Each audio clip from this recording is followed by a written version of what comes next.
Good evening and welcome to the Windham Southeast Supervisory Union regular meeting for November. This meeting of the WSCSU will come to order. This meeting is a hybrid meeting, which means that some or all of the public body is meeting remotely and some are meeting physically in a previously noticed location where the public may attend to observe, listen, and participate contemporaneously.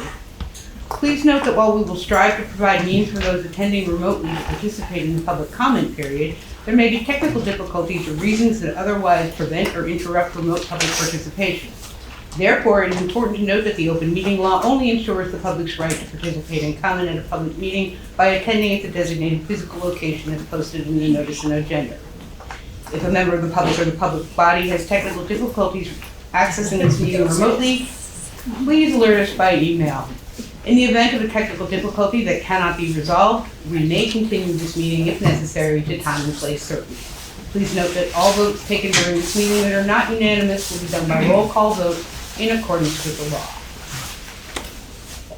I'm getting quicker at that. Okay, sorry I had to take care of the Zoom there for a moment. I would now entertain a motion to enter into the consent agenda. So moved. Thank you. Is there any discussion?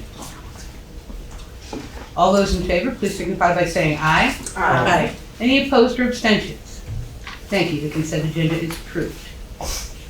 Moving on, Mark. Okay, we actually have no new hires or resignations to announce tonight. Our focus tonight is really the calendar of the budget process. So Frank has some materials that he's going to hand out. Frank and myself have been meeting with individual principals over the last 3 weeks, and we'll be wrapping up those meetings tomorrow. And then next week, we'll be meeting with the BUHS team and Career Center team, and again with the elementary principals as a full team as well.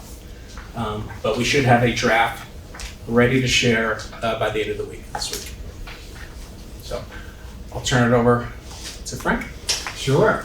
Okay, I will pass around the calendar so that our Windham Southeast School District board members have seen the flip side of this. Oh, I've seen those. And then there's the guidance document. If you didn't take one, you could take that, send it around.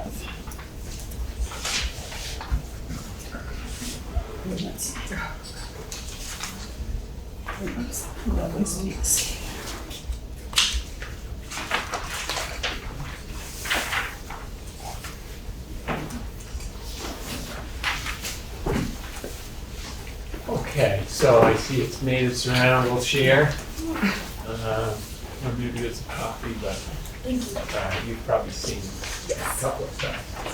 Okay, yes, so as Marcus mentioned, the planning calendar here, we have a two-sided document. The one in the blue is the SU, the one in the orange is the SD planning calendar. So we're here for the SU, Windham Southeast Supervisory Union fiscal year 27 budget planning calendar.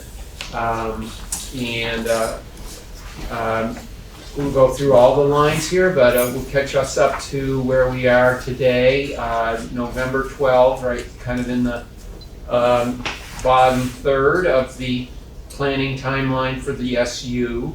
As Mark mentioned, we've done a lot of preliminary analysis, data collection. It's all planning is a continuous process, but you can see it does start with the board summit and the district-wide goals. Student needs are absolutely at the forefront of, setting goals, allocating resources, and connect them to our outcomes. So tonight we're just basically looking at the road ahead, a series of meetings to review draft versions of the 4 components of the SU budget. Next week, next Wednesday, we'll review the admin and the supportive instruction and the grant components of our operation. The following week, on December 3rd, after that holiday, we have the special education proposal, which is the bulk of the supervisory union budget. And then we have the board verify the allocation methods of costs to the two districts.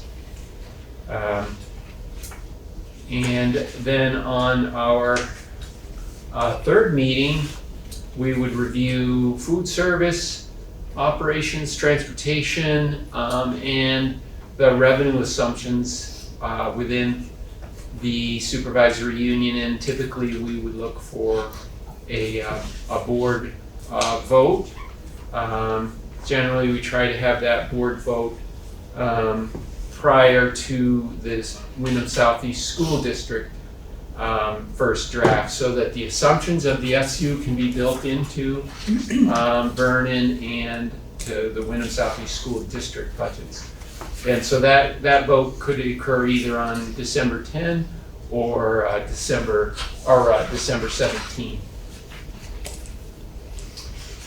So that's our timeline, and then I also have handed out the guiding principles and some background data that Mark and I should add Bryn to the title of this document. She certainly is instrumental in collecting and helping us organize information that really informs how we allocate resources. So what this document reflects, I'll just review a couple of the highlights.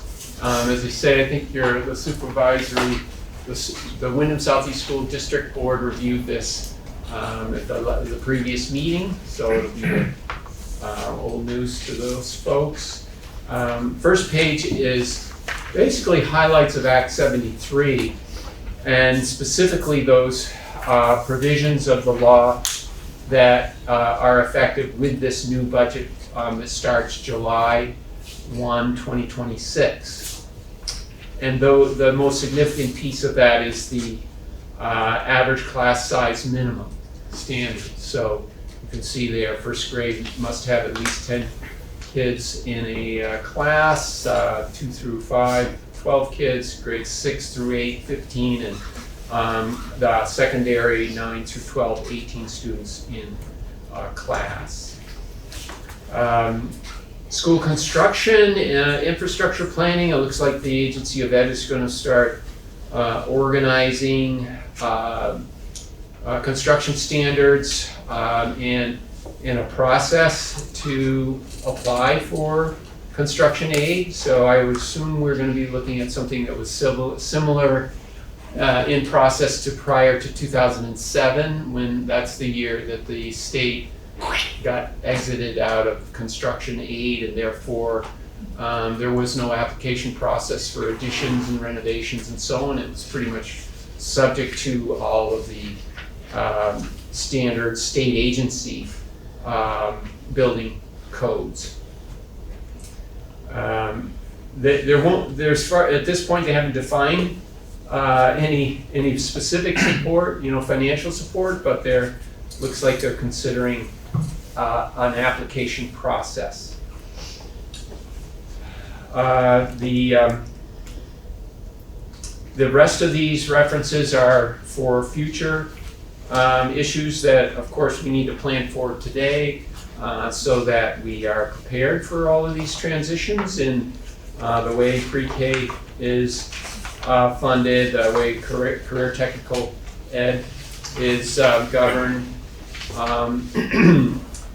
And then the second page here of Act 73 overview, again, provides a number of things that are right around the corner in terms of policy requirements for public schools in planning, as well as measuring outcomes. The very significant issue, that point number 11, that the leadership team here is working with is as we move toward a foundation formula as a state, we recognize that the hypothetical target that was shared by the legislature at the end of their session is higher than our average spending, and we're very mindful of having to move toward that target.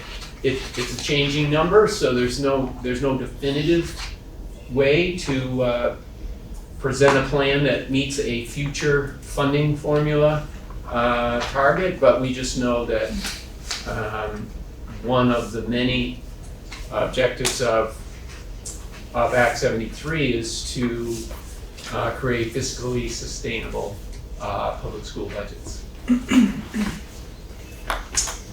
So there's an overview of Act 73, and then the bulk of the rest of the data here is really highlighting the discussions we've had here at the board meetings over really the course of the prior year, and then building consensus around goals for this most recent year.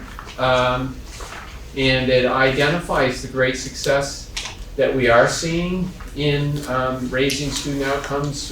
Page 4, shows really very favorable trends as a system around proficiency in literacy, and and we do have favorable trends, page 5, in math as well. But the data here also provides areas that we need to focus on to improve performance, and that's again where we make sure as we allocate resources we're getting good results with those investments. So that's the nature of our guidance document and the work that we have undertaken.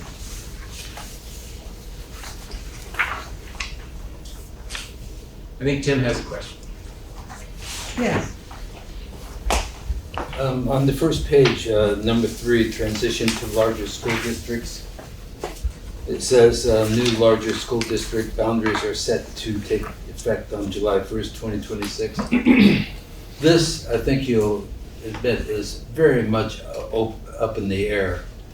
The commission and the task force still haven't completed their final reports to the legislature. When it goes to the legislature, there's going to be some long and serious and hard debates. So I just wanted to point out that this is not set at all.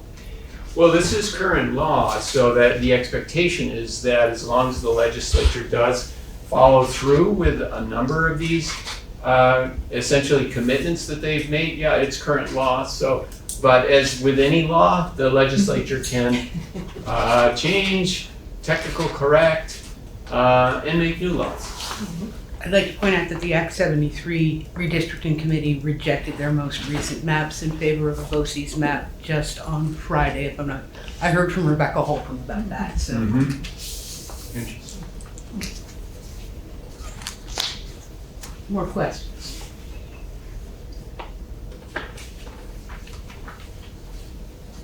Okay, thank you. Thank you, Frank. I just want to say, and I think I said it at the SD meeting, thank you for separating the SD from the SU. That was It's indeed very helpful. clear, and if I'm in blue, I know where I am. Thank you. You're welcome. This is Wednesday, I it must just- be the SU. Yeah. And it Thanks. does remind me, thank you, Deborah. Yes. Carrie, I will have a Vernon calendar soon. We usually get very specific in after the holiday, because our normal cycle is a preliminary draft in December, but most of the work in January. And we like that. Yeah.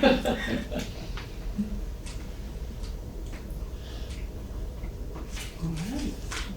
Any more questions? Okay, thank you. Great, we're looking forward to it, Frank. Okay. Thank you so much. We are moving on to public comment on non-agenda items.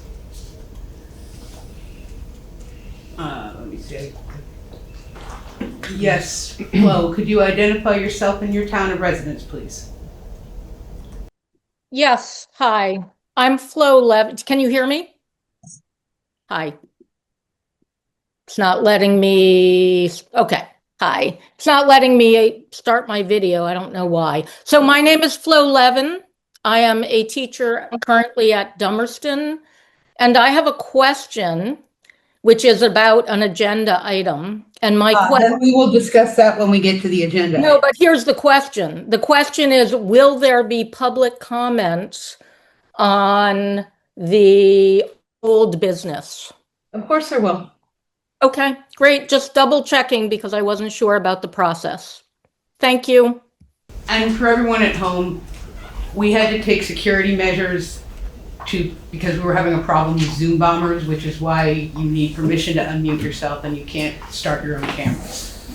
Apologies. Thank you. Best we could do to prevent us from having to look at things we really don't want to have to look at.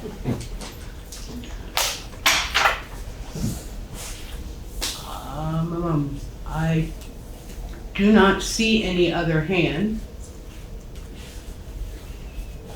Okay, oh, there is another hand. Sorry, this is good, makes it a little complicated for me too. Molly? Hi, thanks. Yeah, I guess I'm a little confused, like Flo, maybe the same question. Are you taking all public comment right now, or are you taking On public? non-agenda items. If it's on the agenda, we'll take it when we get to the agenda. Thank you, I missed that. I realize now that you just said that. Yeah, no, I realize you came in a little late, I let you in, so. Thank you. Okay.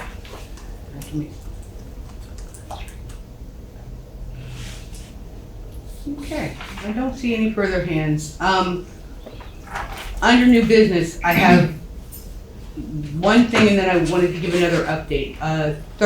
Next Thursday, SEPAC is holding an event for families to discuss special education in the district. They're making sort of a party out of it. There will be food, there will be presentations, and I know I will be there to answer questions from parents if I'm able to, and any other SU board members who'd like to join us, that would be great. Do you have a time and location? I do, and it was attached, the invitation was attached to the agenda, Oh, perfect. but it is November 20th at 5:30 till 7 at Oak Grove. And I did want to report out also that Deborah and I attended a meeting held by Cassandra Holloway, a youth safety conversation. Ruby McAdoo was Ruby there. McAdoo did, and was Tim there, Tim Maceo. Maceo was also there. And I recommend if you get an invitation to another one of these conversations that you attend. And it's called Youth A Safety? youth safety conversation, and they held it at the UHS gym. They were discussing, it's not necessarily anything that the district can directly intervene with, because it's talking more about the safety of our students in town. But it's things we should be aware of, and we got the opportunity to meet some really impressive students who are really showing leadership qualities and capabilities, and I would look forward to talking to any of them again, given the opportunity. And it was a mix of students, both within our district as well as at other schools. Yeah, just In the generally area. youth in the area. Yes.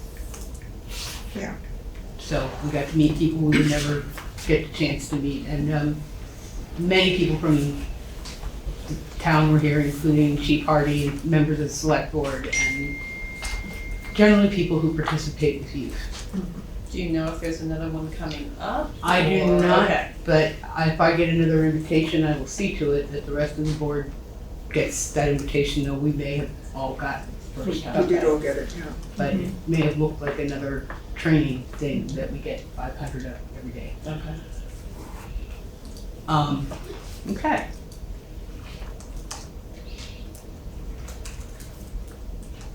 Anybody else have anything else they wanted to comment about, either that or SEPAC? Okay.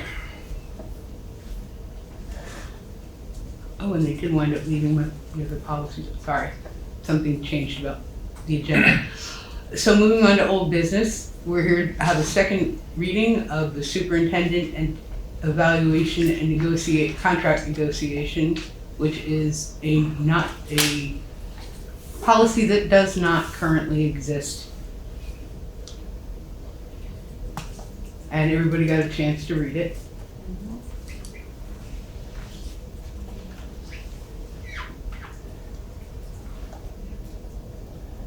And I understand, and I did get, I don't know, did everyone get it? I got an email this morning attaching a number of letters from the NEA. And I'm afraid I do have to point out that I'm under the impression that the NEA was told that they used to have this right and it has been taken away from them. And I had that confirmed by a member of your union. That is not true. I have been a school director for 12 years, and the teachers have never been included in this evaluation. That does not mean that we're not interested in opinions, but we're not interested in popularity contests. And I have had a couple of conversations with people about a beginning 360 that will ask many questions about the district and about your place in the district and how you view things, and they will include some questions about the superintendent. But we voted unanimously, we like the instrument that we're currently using to evaluate the superintendent's performance. The VSBA, who administers it for us, tells us it is not appropriate for use with school staff, and many of the questions that are asked are not anything that school staff would actually know the answers to. But you have not had a right taken away from you that you used to have. Can I comment to that? And of course you can. So Can you identify your name Yes. and title, please? my name's Mary Beth Porter. I'm not here as a member of the union. I'm here as a teacher. In a previous version of policy code D4.1 or C9, under C evaluation process, there is language that is stricken that before it was stricken or said staff participation, teaching staff participation. The evaluation process shall include structured input from a representative group of certified and classified staff across the WSESU. This input will be gathered from a survey distributed to representative teaching staff at 9-10 schools. I'm not sure what that part says. Schools at every site in the district, supervisory union, including WRCC, EES, etc. The survey process will ensure confidentiality and broad representation of the staff. Feedback will be included in the overall review and will be used to inform both the performance summary and areas for professional growth. So I'm inferring that this was once part of the policy and was struck. Except that there was not ever a policy before. This policy does not officially exist on the books. We've been working on it. It is a draft. Okay. And as far as using representatives from the union, our attorney and our HR director assure us that that would cause us to run afoul of contract law. And that we should not do that. Again, initial conversations have occurred to seek the opinion of the union, not of the union, but of the individual teachers. Thank you. Absolutely. Just to add a little bit more, we've been discussing if and how to include teachers. I think this is year 3. This is not new. We have talked about this at multiple board meetings, saying, how do we do this? Should we do this? We've talked to the VSBA, we've talked to the attorney. And I keep going back, I will not speak for the board, I keep going back to the I want some other instrument to get more information from teachers about how they feel in the district, or I guess in the SU. And as I took this recent superintendent evaluation, I tried to put, if I were a teacher in this district, could I answer this question? First of all, it's about a 45-minute survey. And I'm sorry, I don't want however many hundreds of teachers spending 45 minutes on a survey where you're gonna go, not enough info, not enough info. It wasn't designed. It was designed for the school board to evaluate our one employee. So it wouldn't be effective. It would be an absolute waste of your time, and I don't want to do that. But I do want to get 15, 20 minutes of your time to ask a great range of questions that would actually give us information. I don't want to waste your time. One of the first questions that I heard somebody suggest to me was, if you have a problem with your health insurance, do you know who to contact? I mean, this is a good question to ask people to make sure that we are functioning. But there are many other questions that are more related to instruction and professional development and educational outcomes. But we want to ask a lot of really diverse questions that. Yes, Tim? At the end of the last SU meeting, maybe I missed it, but my understanding was that a 7-item survey that Windham Northeast uses for teachers, members of the public, students to evaluate their superintendent would be considered. My understanding at that last meeting was that Deborah or you would talk to Dr. Charles, chair of the WNASD, about it. So what happened to that proposal? Can I offer one point on that?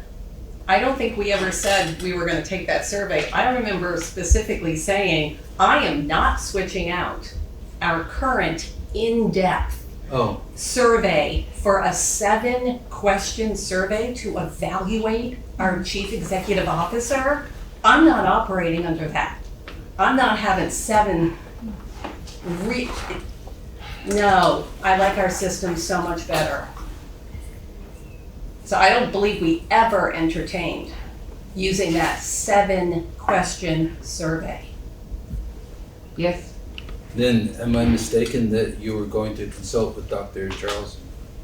You were not mistaken that we were going to have a discussion with Dr. Charles. However, I have not been able to schedule a discussion with Dr. Charles. And furthermore, I also prefer the current instrument that we're using.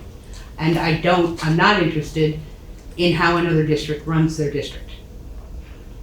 And my suggestion was that the 52-item survey that board members and principals use not be used for teachers, but an instrument like that 7-item survey be used in lieu of that 50. I've never been a proponent of that 52-item survey for teachers. Okay, but that's not what you said. You wanted us to stop using our 52-item one and use the same one for everyone. I'd like to point out, by the way, that I am in possession of the raw data. The principal superintendent's evaluation has, for the most part, been completed. It has been closed. I have scores. We're working on the analysis right now, which will come under new business. Other business, more specifically, you need to schedule. Yeah, I know. Yes, Brian? You said at the start of this that there was, that you got some consideration of a 360 survey of some sort. Can you say more about that, that would provide opportunity for other people to provide evaluation of the superintendent? Well, I had 2 board members, Deborah and Carrie, separately come to me and say, I think we should do a 360. And my response was, I know. And then I know that I said, I would like to hear something say, the superintendent supports professional development with the teaching staff. And your usual how that works, strongly agreed.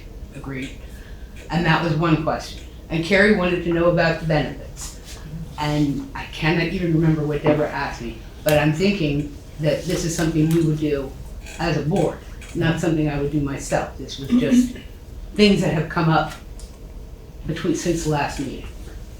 And I'm not talking about it because I don't want to run afoul of open meeting law. But they both ran these little things by me, and I thought, well, clearly that's something that we're going to be working on, but we need to get through budget season at the moment, in light of the fact that we're almost done with the superintendent evaluation. So I guess what I'm wondering is if, could we or should we make a plan for doing that at some time during this academic year? Oh, Doesn't need to coincide with the current evaluation. yes, Yeah. I agree, we should. And that is on my plan. Again, just wanting to get through budget season, but I have a couple ideas. I imagine that Carrie has more than a couple ideas, and I imagine that Deborah has a lot of ideas. So, yeah, I don't intend for it to coincide with the superintendent evaluation, which is it is a professional evaluation, and I don't know. It's more consistent with, in my opinion, the goal of holding an evaluation. I also appreciate the ability to compare apples to apples. So I have last year's information, I have this year's information, I have the year before's information. I can see growth patterns. You can see growth patterns.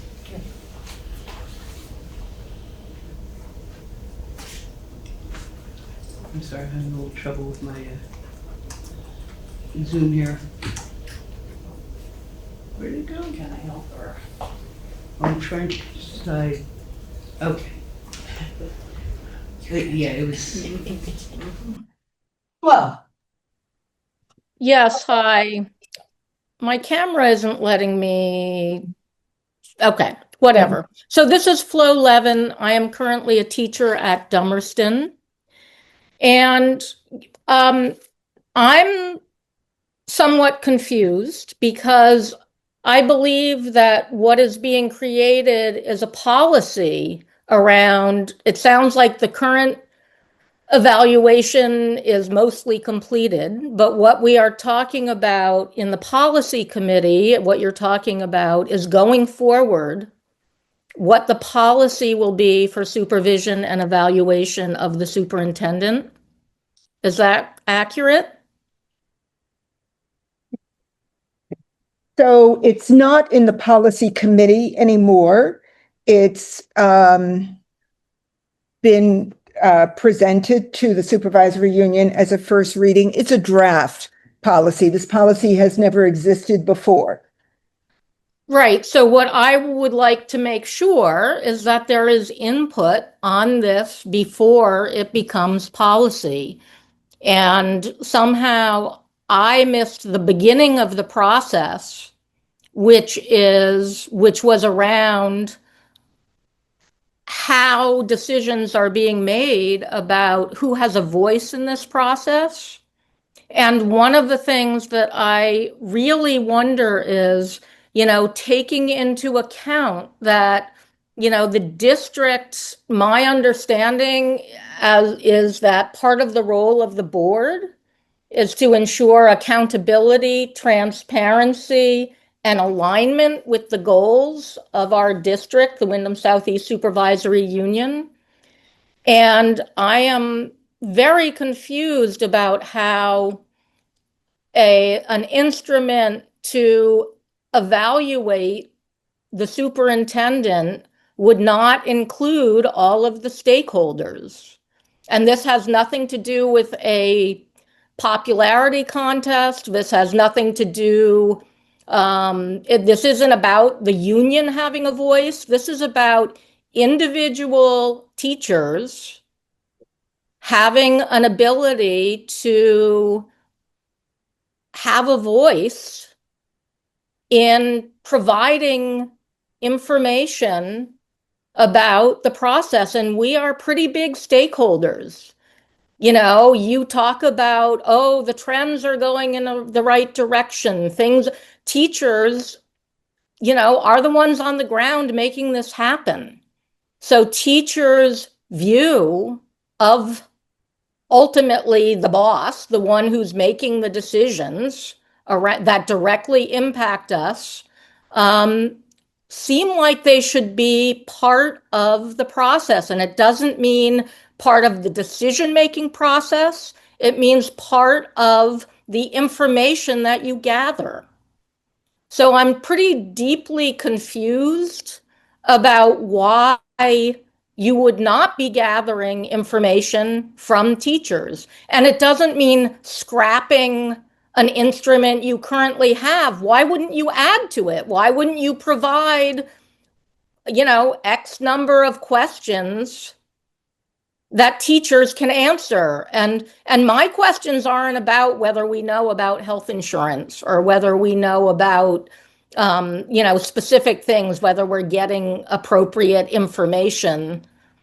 My questions are bigger questions around the role of the district. And I would just hope that you know, as the people who oversee and supervise and evaluate, you know, the person making these decisions, would want input from all of the key stakeholders, and you would want to be transparent about that. And that includes getting some feedback from the people on the ground working with kids. I believe I've already indicated this board is interested in feedback from the people on the ground working with the kids. But I mean, embedded in the language of the policy that ensures it is part of the supervision and evaluation process. Not, oh, we'll do a survey sometime after we've already done the evaluation, or we might talk to a teacher here and there. I'm talking about as part of the process, as part of the policy in writing, having something that identifies teachers as pretty key stakeholders and having that be part of the gathering of information. I mean, I can't imagine having a process that doesn't include that information.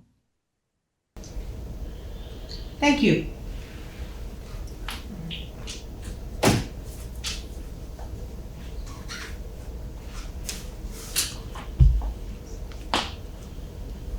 Hang on, Molly, I gotta do a trick to let you be able to talk.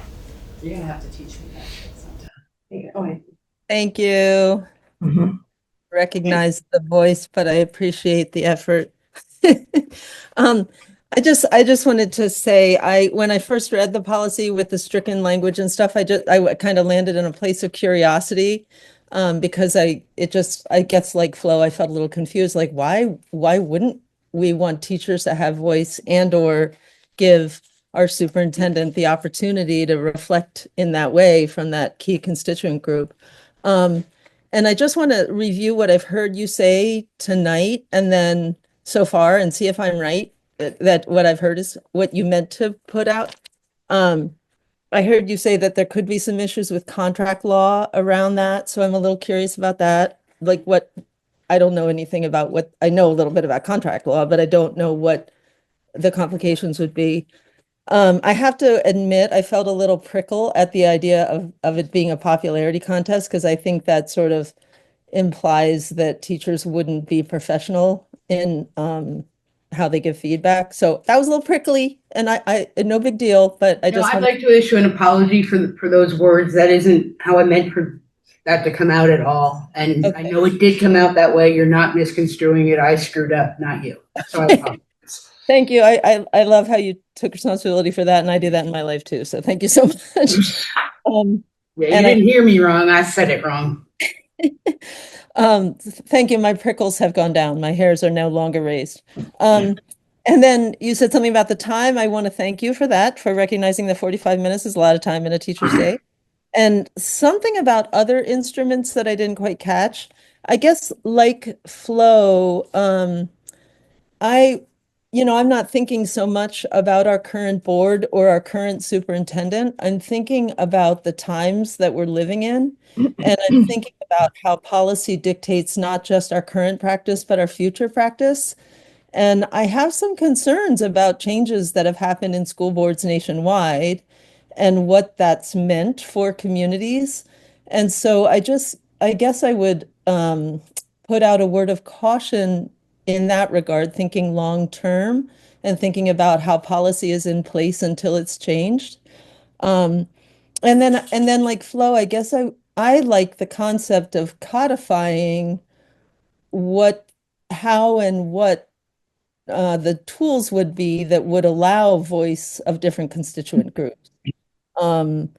So I don't know the procedures. You'd think I might with the number of board meetings I've gone to, but I've never quite picked up on what would happen, for example, if at a second read, the board says, oh gosh, we like an idea that's been presented tonight. Does it have to go back to the policy committee? Yes. I don't know. I imagine that might be what would happen, Yes. but I wonder if there could be some kind of language that defines what you all are saying authentically that you value. But who knows if a future school board would value the same things? Does that make sense? It does, and if we made a material change, it would need to go back to the policy committee for further discussion. We only keep going if it's like a typo or something like that, so. And Sorry, Carrie, go ahead. just one point, because this has come up a few times and I think it's worth the clarification. The whole reason this policy is being created is because there wasn't one. And for a couple years now, we've, I think, really gotten into a good groove with how we do our superintendent evaluation. But I know when I was chair, it was on yellow sticky notes. And that's not the best way to do things. So this was, let's create a policy, let's get it down there so future boards know what they have to do. And it's not Carrie handing Ann a pile of yellow stickies saying, here, this is how I think I did it. No, So, I love this is a great thing that we are codifying it, but No, I love that. And I guess what I'm saying is because of this issue of, I might intrinsically trust my current school board and superintendent, but I don't know who's coming down the road and going to win some elections.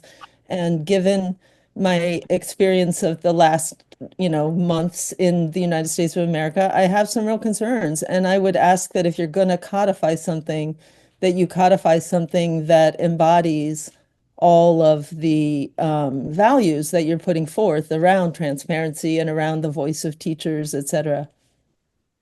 So I would ask for it to go back to the policy committee, honestly, but I don't know if I obviously can't make a motion, so that's just my public comment. So thank you very much for listening. I talked a long time.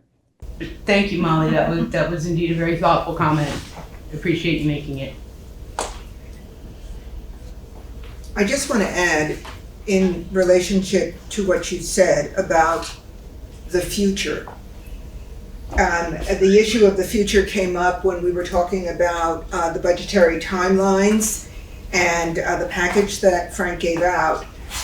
We don't know what the future is going to look like in a year or two based upon Act 73.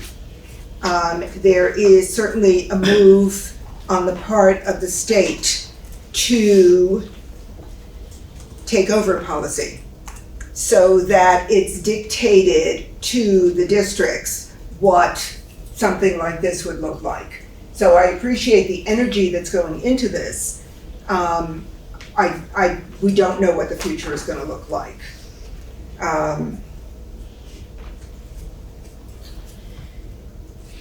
now I'm confused because, so we've got options. We send it back to policy, but I think then it's going to get stuck there until we as a board figure out the new survey instrument.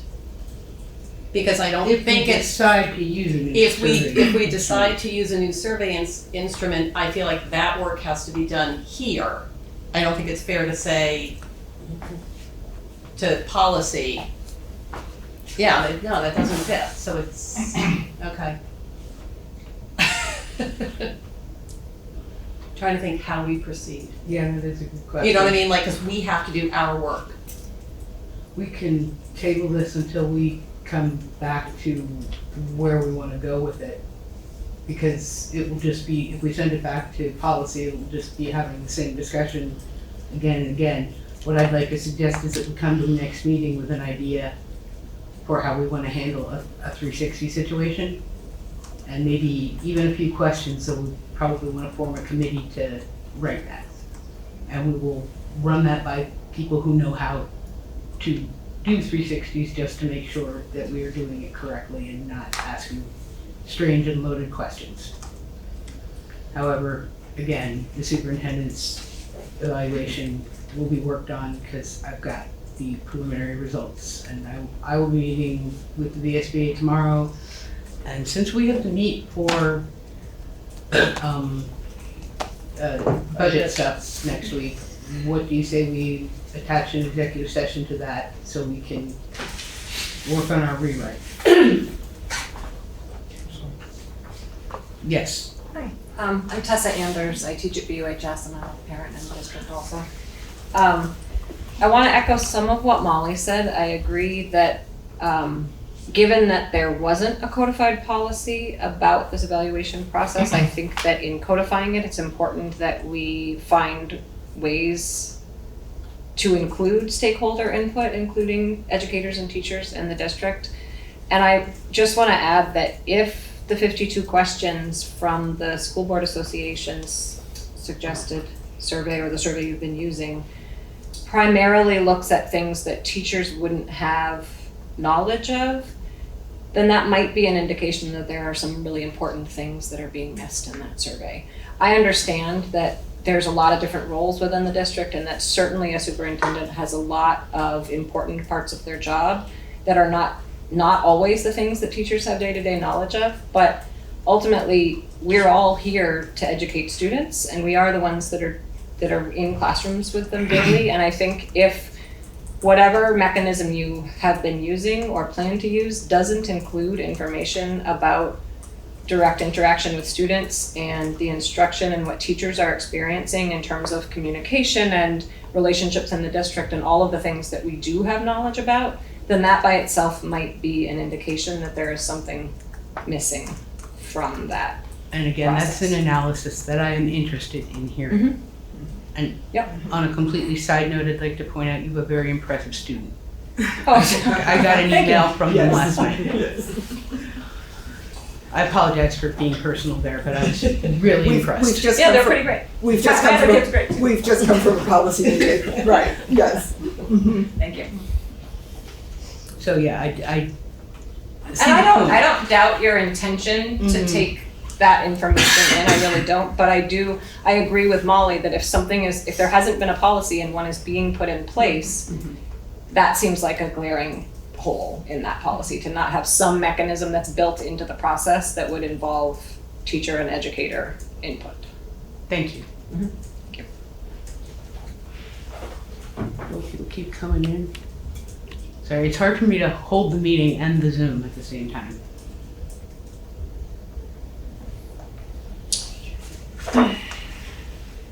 Tim, Two questions.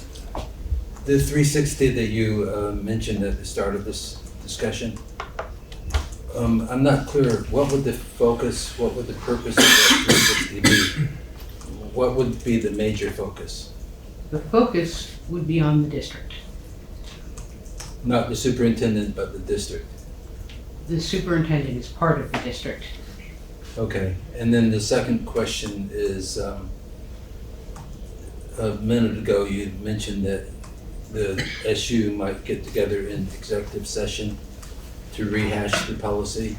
Why would that? No. I'm sure you said that. No, she I did said not say executive that. session, but I was talking about what we did last year when we reviewed the actual evaluation and we rewrote the evaluation. Okay, so. That's what I was talking about, except not the 360, that would not be an executive session. Okay, but rehashing the proposed policy would be an open session. Yes. Yes.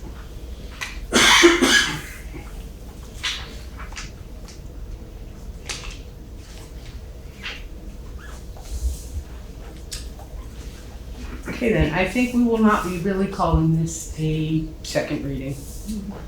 So, thank you very much for your input. Are we tabling it, or are we, I, I guess we're tabling it. Are we tabling it because till- because we're not going to make it a second reading, we're going to look at it again and see what we, Yeah, okay, see. okay. Yeah. Thank you. Tabled after discussion. Tabled after discussion. Thank you. Thank you. Are there any other board members who have any other business to bring before this board? Just a reminder, we have a parking lot at the end of the minutes. And that's what this part is for, other business. Yeah. So, if you got anything, let me know. Our parking lot has been empty. Which I guess is a good thing. Okay. No further business. Madam Chair, Yes. there being no further business before this board, I move we adjourn. Is there any discussion? All those in favor, please signify by saying aye. Aye. Any opposed or abstentions? And we are adjourned at 5:55. Thank you very much, everyone.